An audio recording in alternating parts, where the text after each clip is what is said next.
श्री शिवाय नमस्तुभ्यम। दोस्तों, आप सभी लोग जानते हो कि 10 सितंबर 2025 यानी कि बुधवार के दिन संकष्टी चतुर्थी पड़ रही है। और दोस्तों, यह बात तिथि है जो भाद्रपद मास में पड़ने वाली सबसे बड़ी और सबसे महान तिथि है, क्योंकि यहाँ भाद्रपद मास में पड़ रही है और विशेषकर अभी श्राद्ध पक्ष के दिन चल रहे हैं।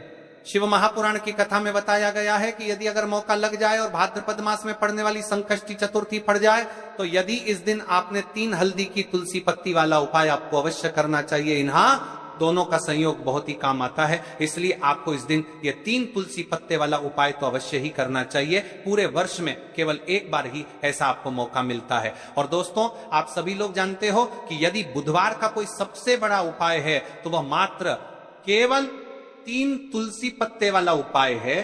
10 सितंबर 2025 बुधवार भाद्रपद मास की संकष्टी चतुर्थी, और इस संकष्टी चतुर्थी ये 3 हल्दी वाली तुलसी पत्ती वाला उपाय ये कोई मामूली अनुष्ठान नहीं, ये एक ऐसा सरल परंतु शक्तिशाली उपाय है जिसका असर पूरे घर पर, पूरे परिवार पर पड़ता है।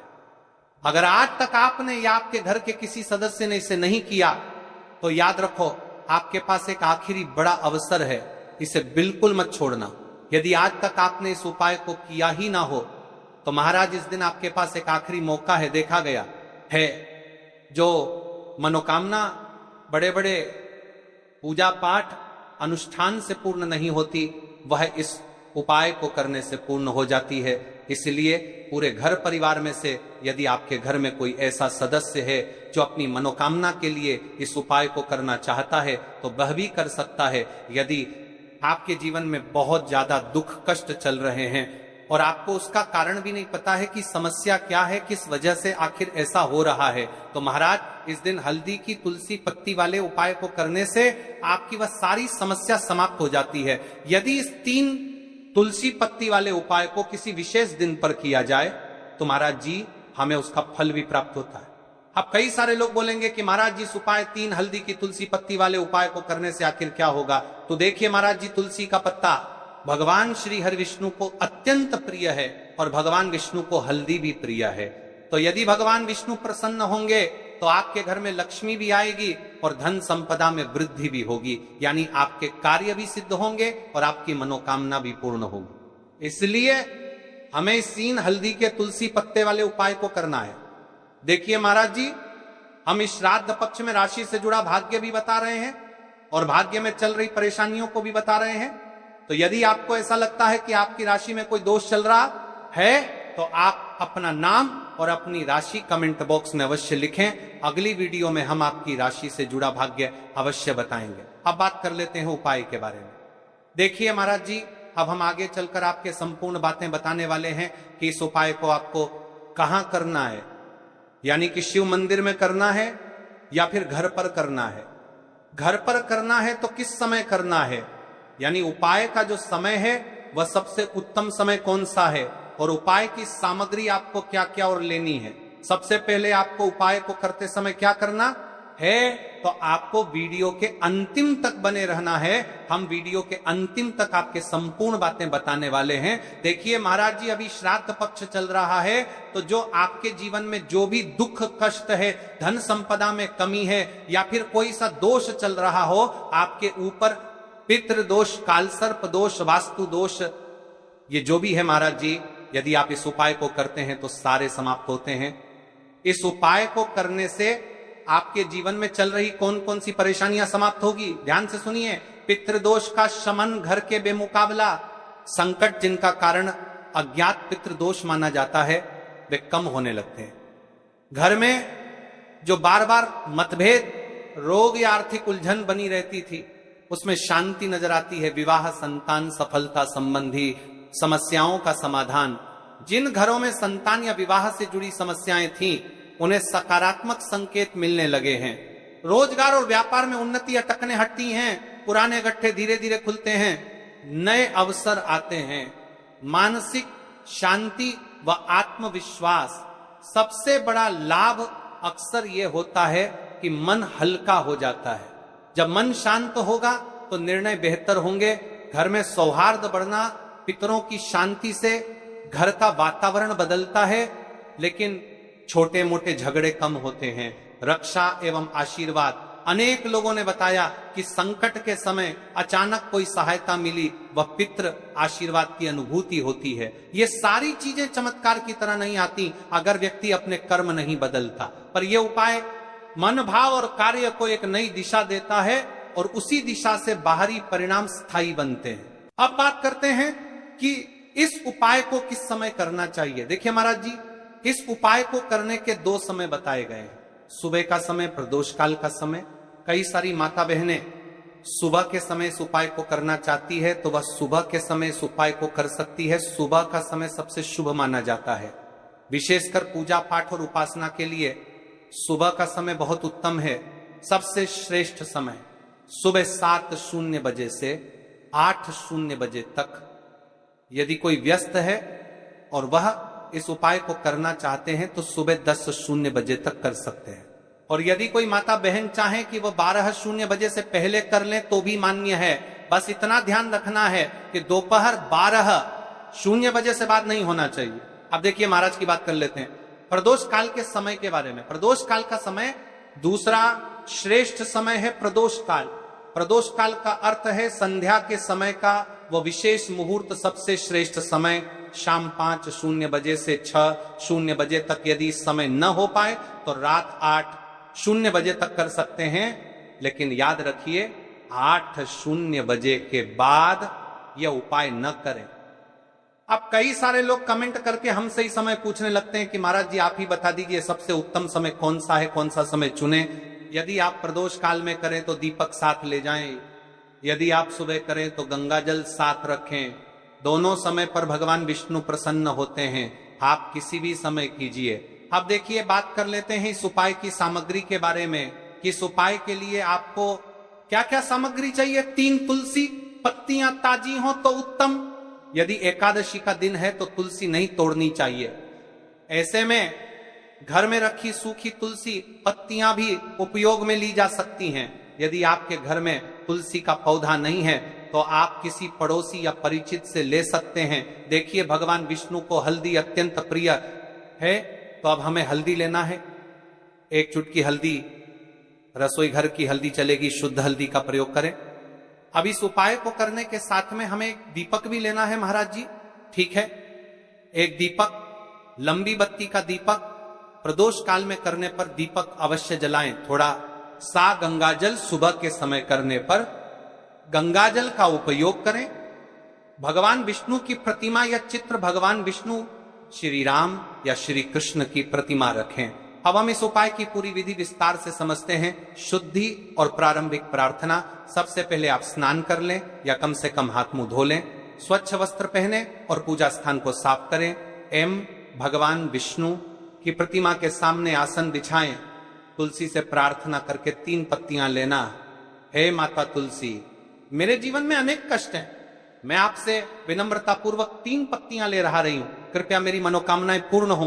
आप 3 तुलसी पत्तियां तोड़ लें, हल्दी लगाना। अब उन 3 पत्तियों में से 2 पत्तियों पर हल्दी की छोटी छोटी बिंदी लगाएं। यह आपको क्या करते हैं, बिंदी शुभता का प्रतीक है। ऐसा करने से पत्तियां और भी पवित्र हो जाती हैं। दीपक या गंगा जल का प्रयोग। यदि आप प्रदोष काल में हैं, दीपक जलाएं। यदि आप सुबह कर रहे हैं, गंगा जल का स्पर्श करें। 2 तुलसी पत्तियां अर्पण करना। जिन 2 पत्तियों पर हल्दी लगी है उन्हें भगवान विष्णु की प्रतिमा के सामने अर्पित करें और कहें, हे श्री हरि, मैं आपको ये तुलसी पत्तियां अर्पित करती हूं, कृपया मेरी मनोकामनाएं पूर्ण करें, मेरे कष्ट दूर करें, मेरे परिवार में सुख शांति लाए। नमो नारायणाय। अब अपनी समस्या या मनोकामना स्पष्ट रूप से बोलें। जैसे मेरे घर में कलह है, कृपा कर इसे दूर करें। मेरे बच्चों को शिक्षा में सफलता मिले। मेरे घर में धन की कमी दूर हो। तीसरी तुलसी पत्ती का प्रयोग। अब बची हुई तीसरी पत्ती को आप घर के किसी शुभ स्थान पर रख दें, जैसे घर का मंदिर, धन स्थान, तिजोरी, अलमारी या घर का पवित्र स्थान। यह पत्ती आपके घर में समृद्धि और शुभता का प्रतीक बनेगी। अंत में भगवान विष्णु से प्रार्थना करें, हे विष्णु भगवान, आपने ये छोटी सी भक्ति स्वीकार की, कृपा कर मेरे जीवन में शांति और सुख प्रदान करें। फिर तुलसी माता को धन्यवाद दें। मंत्र जाप उपाय करते समय आप सरल मंत्र जप सकते हैं। नमो नारायणाय 11 बार या श्री विष्णवे नमः 21 बार उपाय करने के बाद का फल। अब देखिए महाराज जी, इस उपाय का फल क्या होता है? घर में शांति बनी रहती है, धन की वृद्धि और आर्थिक स्थिरता आती है, मनोकामनाएं धीरे धीरे पूर्ण होती हैं, परिवार में प्रेम और सौहार्द बढ़ता है, रोग और बाधाएं दूर होती हैं। तो भाइयों और माताओं, यथा 3 तुलसी पत्तियों और हल्दी का उपाय। यह उपाय छोटा है, सरल है, लेकिन इसमें अपार शक्ति छुपी हुई है। श्रद्धा और विश्वास से इसे करें, भगवान विष्णु और तुलसी माता अवश्य प्रसन्न होंगे। तो देखिए महाराज, अब हम बात कर लेते हैं एक दूसरे विशेष उपाय के बारे में। यदि आपके जीवन में धन संपदा में कमी है या धन संबंधित परेशानी है, तो आपको इस तुलसी की लकड़ी दीपक वाले उपाय को संकष्टी चतुर्थी के दिन अवश्य करना चाहिए। तुलसी की लकड़ी का दीपक, 11 चावल के दाने और 1 चुटकी हल्दी। तो सबसे पहले आपको हम दीपक के बारे में बताते हैं। तुलसी की लकड़ी का दीपक, तुलसी माता का वर्णन शास्त्रों में अत्यंत पवित्र माना गया है। तुलसी के बिना कोई भी पूजन अधूरा है। यद्यपि शिव जी को तुलसी अर्पित नहीं थी, परंतु तुलसी की लकड़ी का उपयोग जब दीपक के रूप में किया जाता है तो यह विशेष ऊर्जा उत्पन्न करती है। यह दीपक भक्त की मनोकामना पूरी करने में सहायक होता है। अब देखिए महाराज जी, 11 चावल के दाने का महत्व जानिए। चावल शुद्धता और समर्पण का प्रतीक है। हर दाना अखंडता और पूर्णता का द्योतक है। 11 अंक स्वयं में शक्तिशाली है। यह एकता और आध्यात्मिक जागृति का प्रतिनिधित्व करता है। जब 11 चावल शिवलिंग पर अर्पित किए जाते हैं तो यह 11 इंद्रियों का नियंत्रण और शुद्धिकरण करता है। 1 चुटकी हल्दी, 1 चुटकी हल्दी, हल्दी मां भगवती का प्रिय है और यह सौभाग्य, आयुर्वेद और पवित्रता का प्रतीक है। शास्त्रों में कहा गया है कि जहां हल्दी का प्रयोग होता है वहां मां लक्ष्मी का वास होता है। इसलिए जब इस हल्दी का प्रयोग शिव मंदिर में किया जाता है तो यह शिव शक्ति और लक्ष्मी दोनों की कृपा प्रदान करता है। कई सारे लोग प्रश्न करेंगे कि महाराज जी, ना ही शिव जी को तुलसी समर्पित कर सकते हैं और ना ही इस उपाय को किया जाता है। तो देखिए, इस उपाय को आपको शिव मंदिर की चौखट पर करना है। यह जो दीपक हम ज्वलित करेंगे, यह शिव मंदिर की चौखट पर करेंगे। तुलसी का संबंध आध्यात्मिक शांति, मानसिक स्थिरता और रोग नाश से है। जब तुलसी की लकड़ी का दीपक जलता है तो घर या मंदिर के आसपास की नकारात्मकता तुरंत दूर हो जाती है।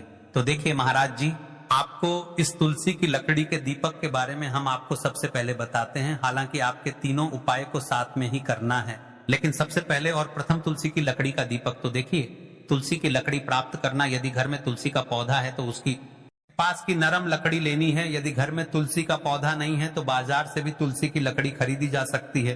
कई सारे घरों में तुलसी का वृक्ष नहीं होता है तो आप ये भी कर सकते हैं, ध्यान रहे। यदि आप किसी और के घर से ले रहे हैं तो उसे दक्षिणा अवश्य दें। बिना दक्षिणा के तुलसी लेना अशुभ माना जाता है। लकड़ी को तैयार करना, तुलसी की लकड़ी को छोटे टुकड़े में काटकर उसकी बत्ती बनानी है। उस बत्ती पर कपास रुई लपेटना है ताकि वह दीपक में ठीक से जल सके। अब यहाँ पर महाराज जी, कई सारे लोग प्रश्न करते हैं, हमें आटे का लेना है या फिर हमें दीपक मिट्टी का लेना है? तो देखिए, आपको मिट्टी का दीपक का प्रयोग करना है, क्योंकि हम तुलसी के लकड़ी के दीपक वाला उपाय कर रहे हैं। ठीक है, दीपक केवल मिट्टी का होना चाहिए। पीतल, कांसे या किसी और धातु का दीपक इस उपाय में उपयोग नहीं करना। मिट्टी का दीपक धरती तत्व का प्रतिनिधित्व करता है और यह शिव पूजन में सबसे उत्तम माना जाता है। अब देखिए महाराज जी, हमें तेल का किस प्रकार प्रयोग करना है? तो देखिए, तेल का प्रयोग इस दीपक में तिल का तेल या घी का प्रयोग करें। तेल पापों का नाश करता है और घी समृद्धि व शांति का वास कराता है। अब कई सारे लोग प्रश्न करते हैं कि महाराज जी, आपने हमें यह तो बताया ही नहीं कि कितने दीपक का उपाय करना है, आखिर दीपक कितने बने हैं। तो देखिए, कितने दीपक जलाने चाहिए। यदि समस्या बहुत बड़ी है, जीवन में गहरा संकट है, तो 5 दीपक जलाने चाहिए। यदि सामान्य कामना है तो 1 दीपक भी पर्याप्त है। हर दीपक जलाते समय यह भावना रखें कि हे भोलेनाथ, यह दीपक मेरी अंधकारमय जीवन राह को प्रकाशमय करे। जैसे महाराज जी, तुलसी के लकड़ी दीपक वाला उपाय है। यह कोई साधारण उपाय नहीं है। तो आपको क्या क्या सावधानी बरतनी है? दीपक को शिवलिंग पर प्रत्यक्ष रूप से न रखें, इसे मंदिर की चौखट पर या बनाए गए स्वस्तिक पर रखें। दीपक जलाते समय मन में शुद्ध भाव होना चाहिए। दीपक बुझने के बाद उसकी राख को पवित्र स्थान पर ही विसर्जित करें। महाराज जी, जैसे ही तुलसी की लकड़ी का दीपक जलता है, वैसे ही साधक को एक अलग ही शांति का अनुभव होता है। मन का तनाव समाप्त होता है। आंखें बंद करके जब दीपक की लौ के सामने बैठते हैं तो लगता है कि यह लौ सीधे आत्मा संवाद कर रही है।